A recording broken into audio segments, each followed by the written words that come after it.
কেন পারবি না, বা উল্টোটা আমি পারিনি তোকেই এটা পূরণ করতে হবে। আপনারা এটা মাথায় রাখুন, বাচ্চা আপনার ইনভেস্টমেন্ট নয় যে আপনি পারেননি বলে ওকেই পারতে হবে। হয়তো ওর সত্যি ওটা ভালো লাগে না, ওর সেটা অ্যাপটিটিউডই নয়।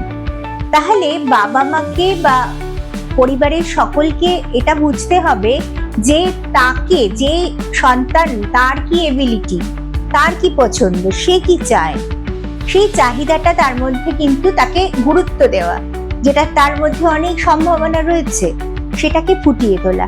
তাহলে কিন্তু কখনোই সে ভাববে না আমি পারছি না, বা বাবা মাকে আমার খুশি করতে হবে। বাবা মাকে খুশি করে না, সে নিজে খুশি থাকলে তো আপনিও বাবা মা হিসেবে অবশ্যই খুশি হবেন। একদম।